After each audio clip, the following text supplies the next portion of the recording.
Investiture of the Gods, Chapter 90. If you love ancient warfare, and you love stories about massive tactical failures, well, you've definitely come to the right place. From the Fengshen Yanyi, where the biggest, shiniest celestial weapons just stop working. It's a fantastic strategic paradox, really. We're looking at the Zhou and Shang conflict at Mengjin, where Jiang Ziya's army, the one backed by heaven itself, runs up against an enemy that just laughs at their best stuff. And it's not a failure of power, is it? It's a failure of strategy. Yeah. How do you win a war when your divine firepower is, well, useless? We're going to look at it in 3 stages. First, who these enemies actually are. Right, their fundamental nature. Second, the shocking scale of the failure when all the celestial weapons are brought out. And finally, the, let's be honest, slightly grotesque folk strategy Jiang Ziya has to use to win. It's so brilliant. And the scene is set with this great contrast, this mix of the mundane and the supernatural. Right. The Shang dynasty is falling apart, but the bureaucracy is still running. The Shang king sends this formal imperial decree to his general, Yan Hong, who is, and this is key, secretly the white ape spirit of Meishan. And the decree is just full of praise, calling him the nation's pillar, a genius. He gets rewards. Boiled lamb, imperial wine, silk robes. All of these incredibly human, mortal rewards for what is essentially a raw nature spirit. It just shows how blind the Shang court was. They thought they were fighting men. They were fighting something else entirely. And as soon as Yan Hong gets these gifts, he introduces the real threat. Which brings us to our first section. Who are these guys? Okay, so these are Gao Ming and Gao Zhu. They're from a place called Chessboard Mountain, and they are the Peach Spirit and the Willow Ghost. And when they meet Yan Hong, there's this instant connection. Yes, an immediate, joyful recognition. The source material has this wonderful phrase for it, Yiki Pong Zi. Which means? One breath, same branch. It's not just a military alliance. It's like a spiritual family reunion. They share the same elemental essence, a unified front of nature spirits. And their appearance is just terrifying. The text goes into a lot of detail. Oh, it's incredibly vivid. Gao Ming, the peach spirit, has a face like blue indigo with cheeks that shine like lamps. And the other one, Gao Zhu, the willow ghost. He has a face like green pine, a blood basin mouth, and tusks like steel swords. He carries this huge steel axe that's described as being like a wheel. So you know immediately these are not human. They're not even your standard demon. No, they're something older. And the text gives us a huge clue about their power level by connecting them to some very ancient folklore. Oh, tell us about that. There's a specific couplet comparing them to Shentu and Yulei. The old door gods, right? The ones who protect against evil spirits. Exactly. By comparing them to these ancient figures, the story is saying they have this inherent localized spiritual authority. Their job is literally to be a magical barrier to obstruct the Zhou army at Mengjin. So you have these 2 ancient nature spirits, backed by a powerful white ape. Jiang Ziya's response is, of course, to bring out the heavy hitters. Of course. Send in the demigods with the biggest toys. And Neza is up first. He's the wonder kind of the army. He is, and his weapons aren't just powerful, they're like pieces of cosmic force. He immediately transforms into his 3 heads and 8 arms form. His first move. He throws the universe ring, the Kamkankwan. Now, this isn't just some projectile. It's an artifact that embodies cosmic law. It can restrain gods. So this should be over pretty quickly. You'd think. He throws it, it hits Gao Zhu right on the head, and nothing. What do you mean nothing? Gao Zhu doesn't scream, doesn't explode. He just scatters. He becomes a wave of golden light. The cosmic force hits him, and he just converts his essence into pure energy. It's like trying to punch water. Exactly. So Neza, not giving up, immediately uses his second weapon on Gao Ming, the 9 Dragons Divine Fire Cover. Which sounds incredibly destructive. It is. It unleashes 9 fire dragons that completely burn him up. Neza goes back to camp, reports 2 kills, victory. But a little while later, Gao Ming and Gao Zhu just stroll back into Yunnan Hong's camp, completely unharmed. And they're laughing. Laughing, yeah. Mocking him.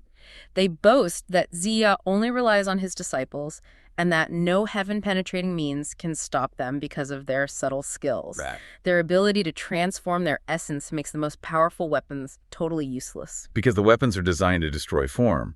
But these spirits don't really have a fixed form to destroy. Precisely. And that's when the panic must have set in.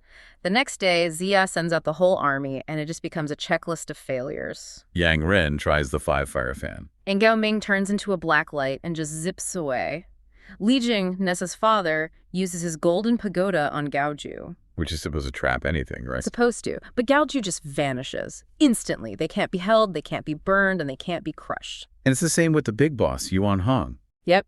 He fights Xia, and Wei Hu steps in with the demon-slaying pestle, the Jiangmaklo. And the source says this thing is like Mount Sumeru, the world mountain.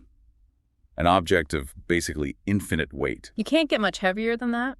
But as Wei Hu brings it down, Yan Hong just transforms into white light, and he's gone. So what happens to his horse? The horse and the saddle, the physical things, are pulverized into mud. The mortal objects are destroyed, but the spirit, the essence, is completely untouched. The ultimate dodge. The other spirits do the same thing, right? They escape his black and green key. The whole arsenal is useless, and that's when Yang Jin, who is always the most perceptive one, reports back to Xia. He says it flat out. Our treasures are useless. They just dissipate into light and ki. That's the turning point. Realization. You can't fight fire with fire here. You have to fight fire with something else entirely. The countermeasure. Fighting spirits with folklore. He has to stop thinking like a celestial general and start thinking like a village shaman. He does. He realizes the old weapons failed because they were clean. They were pure celestial energy. What he needs now is the opposite. He needs things that are spiritually impure, things that counteract Yaoqi or Fey energy. So he designs this huge 8 trigrams array. A big perimeter, yes, but the real magic is in the ingredients, the components he uses. The instructions are super specific, aren't they? Incredibly. He has his top generals man the 4 cardinal directions. But they're not holding divine weapons. They're driving peach stakes into the ground. Tao Zhuang. Peachwood. That's classic folk magic for warding off spirits. For millennia. It represents life, spring, and then he has them smear the stakes with dog blood, King Zue. Which is seen as spiritually filthy, right? It damages spirit forms. Exactly. These are not the sophisticated tools of the gods. This is backyard, village-level protection magic being deployed in a celestial war. So he sets the boundary. Then what? Yang Jian is ordered to use the 5 Thunder Law to energize the stakes once the spirits are inside the array. It creates this kind of spiritual shock fence. But that's not the final piece, is it? There's one more thing. The most important part. Yeah. And the most visceral. It's a simple bottle held by Wei Hu. And the text does not hold back on what's inside. No, it doesn't. The bottle is filled with a very specific mix. Black chicken blood, black dog blood, and women's urine and feces. Okay, wait. Let's unpack that. Why that? Why does this filthy, turbid matter work when a cosmic ring that can restrain gods fails? Because it targets their one great strength, which is also their weakness. Their defense is transforming back into pure, subtle essence, into Kai. Right, into light or energy. Celestial fire tries to purify that energy, but you can't really purify pure energy. It doesn't work. But this mixture, this is deliberate spiritual contamination. It's designed to suppress their Yaoqi when they try to transform. So when the spirit tries to turn into light to escape, this stuff just sticks to them, like spiritual mud. That's the perfect way to put it. It's spiritual mud. It grounds them. It drags their pure essence down into the base, impure material world and holds them there. It completely neutralizes their ability to escape. It's an incredible reversal. The purity of the gods fails, but the crudeness of the most basic human elements wins. And the most telling detail, the part that proves why this works, is the spirit's own arrogance. Ah, yes. They overhear the whole plan. The whole thing. They have these heaven-penetrating abilities, so they listen in as Xia lays out the entire repulsive scheme. The stakes, the black dog blood, the women's waist. They know every detail. And what do? They laugh. They just laugh it off. They dismiss it as empty effort, konke skinji. So the conflict kicks off when Xia challenges the enemy camp, and out come these 2 generals, Gao Ming and Gao Zhu. And immediately, right away, they prove they know way too much. They don't just fight, they mock him. Yeah. With this unnerving specificity. They call him a mere commoner, a pifu, and they openly accuse him of relying on left-path magic, you know, the kind of sketchy techniques for small-time ghosts. And that's the real tell, isn't it? The key piece of intel. They list off exactly what he uses. The black dog blood, the chicken blood, the talismans, the peach stakes. They basically say to him, we're not ghosts or demonic spirits, so why are you wasting your time with what is pretty much spiritual pest control? That level of awareness means they didn't just see his formation, they knew the intent behind it. Totally. So Xia and his generals, they try to engage, but Xia feigns a retreat right into his prepared trap. this complex formation using the 8 trigrams and 9 palaces. And Gao Ming and Gao Zhu, they're so confident they just charge right in. The trap springs. Thunder, talismans, Wei Hu deploys his bottle of filth, all the standard stuff. And nothing happens. They don't get trapped. Yeah. They don't even get singed. They just vanish instantly in a streak of blue light. And this is the moment Xia goes from frustrated to furious. He is absolutely certain there is a human spy, a Jianesh in his camp, a traitor. It's the only logical military conclusion. Has to be. If you rule out the supernatural, it has to be perfect human espionage. But this is where Yang Jin steps in with a completely different diagnosis. Right. He argues the two are not right people, that they're radiating this intense demonic energy. He says he has to find their Zhenjiao, their true root, their source. And then when they ask him where he's going, he gives that amazing cryptic line. The secret must not be revealed or success cannot be achieved, and he's just gone. What's so fascinating there is that clash of perspectives. You have Xia, the military genius, looking for a human threat. And then Yang Jian, the esoteric master, who immediately sees it for what it is, the supernatural logistics problem. Okay, so let's unpack that investigation. Yang Jian leaves, uses his earth-tunneling magic to get to Yukon Mountain to see his master. And this is where the whole puzzle gets unlocked. This meeting is the critical pivot. His master confirms it. Gao Ming and Gao Zhu are, in fact, powerful demons. The Peach Essence and the Willow Ghost, Tao Jing and Lu Gi. From Qipan Mountain. From Qipan Mountain. And here's the first big reveal about their power. Their physical root systems span 30 li. That's about 10 miles. Wow, 10 miles of roots. That's an incredible physical anchor. It is. It explains their raw power and maybe why they could just dissolve out of Xia's traps. But like you said, it still doesn't explain the perfect intel. No. How do they know about the black dog blood? This is the real insight. The master reveals their intelligence isn't coming from them. It's not their own power. It's external, borrowed. Borrowed from what? From 2 mud statues in the nearby Xuanyuan temple. Wait. So the demons are just the muscle, but a couple of mud statues are the spy network? Precisely. The statues are the spirit servants. 1,000-mile eye and wind-following ear. Think of them like supernatural surveillance drones. Okay. And Gao Ming and Gao Zhu had somehow tapped into their senses. But there's a key limitation, the master points out. Their range is only 1,000 li. Xia's camp was just inside that perimeter. So they had complete real-time tactical awareness. That just raises such a huge point. If Yang Jin hadn't figured this out, Xia would still be fighting the visible enemy. He would never have known the real target was a remote temple full of mud sculptures. a comms link. Exactly. The problem wasn't magic versus magic. It was fighting a magically enhanced communication network. So the master outlines the plan. A definitive 3-part strategy. 1. Send men to Qipan Mountain, dig up and burn the roots. 2. Smash the mud bodies in the temple to cut off their spiritual energy. Then 3. Deploy a heavy, constant mist to shroud the camp.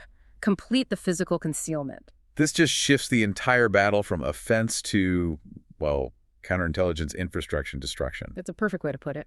So Yang Jin returns, and he's still maintaining absolute radio silence. He trusts no one, not even Xia, with the full plan. He just insists that Xia follow his lead, and he immediately implements the most brilliant part of this whole thing, the tactical misdirection. The part that jams the signal before they destroy the source. Yes. And this is the genius of it, because he uses pure physical chaos to defeat supernatural surveillance. It's like trying to defeat a spy satellite by just, I don't know, setting up a bunch of smoke machines and mirrors on the ground. It feels so low-tech. It's the perfect analogy. He orders 2,000 large red flags to be constantly waved. This massive visual noise is meant to dazzle 1,000-mile eye. And for the ears? He orders 1,000 troops to constantly beat gongs and drums like Guming Luo. Just an incessant, deafening clamor to deafen wind-following ear. So you're not just disrupting the signal, you're overloading the sensor itself. What's the immediate effect on the enemy? Total immediate frustration. We see Gao Ming complaining that the red flags are literally dazzling his eyes. Gao Zhu says the gongs have deafened him and he can't hear a thing. They go from perfect intel to 0 visibility and 0 acoustic data. Instantly. They're strategically paralyzed by noise and color, and this buys the Allied forces the time they need to launch the real assault. The 2-pronged attack on their power sources. Exactly. Xia sends Li Jing with 3,000 men to Qipan Mountain to dig up and cut off the roots and burn them. That's the attack on their biological life force. And at the same time, Li Zhenzi is sent to the temple. To smash the mud statues, the attack on the communication system. And he comes back, mission successful, statue smashed, temple burned, and he even makes that sort of funny comment like, don't worry, we can rebuild the temple after the war. Right. The immediate threat is neutralized, and now, with the power source severed and the distractions still going, Xia sets the final physical trap. A new altar, based on the 5 elements, guarded by suppression talismans. The camp is now not just defended, it's sanctified. And this brings us to the final act. Okay, so while Xia has been busy destroying their entire spiritual infrastructure, the enemy commander, Yuan Hong, is completely oblivious. He's still working off that old intel, assuming they have a perfect bead on Xia's camp. He plans an immediate night raid, a quick surgical strike. And of course, he picks Gao Ming and Gao Zhu to lead the vanguard. He thinks he's sending in his ghost team against a blind opponent. But even inside his own camp, there's some dissent. A couple of his generals, Lu Renji and Yin Shengshu, they're skeptical. Right. They note that Xia is a master of strategy and knows esoteric changes. They basically predict failure and wisely decide to hang back. But the attack goes forward, and Xia, he's the consummate strategist. He doesn't need a statue for his intel. A strange wind, a demonic sign blows into his tent. And he calculates its meaning and is delighted. He knows that we're walking right into his kill zone. Just as predicted. So he prepares the final defense. The peach stakes and talismans are nailed down. He deploys an earth net and a heaven net, a physical and spiritual barrier. And crucially, that final piece of advice from the master is implemented. A heavy, black fog blankets the central camp. Total concealment. And the defensive assignments are so precise, they correspond to that 5 elements altar. Li Jing in the east, Yang Ren in the west, Ni Za in the south, Li Zhenzi in the north. A deployment designed to neutralize demonic power, based on its directional origin. Absolutely. Yang Jian and Wei Hu guard Xia's platform. And the climax arrives. Gao Ming and Gao Zhu, they start the raid, but they're already blind and deaf from the flags and drums. They enter the camp thinking they have the advantage. Only to find themselves completely lost in this thick black fog. And Xia, on his platform, begins to use the Kunlun technique. This is the definitive final move. This is the big one. He's not relying on dog blood anymore. He's using this high-level technique specifically to summon and capture the spirits Shen-Tu and Yulei. Wait, okay, who are Shen-Tu and Yulei? Why are they the key to this final capture? So Shen-Tu and Yulei are some of the oldest known door guardians, or you could call them spirit jailers in Chinese mythology. They go way back. Spirit jailers. I like that. Their fundamental job is to capture and control evil spirits. So by using the Kunlun technique to summon them, Xia is essentially mobilizing divine law enforcement to arrest the Peach and Willow demons.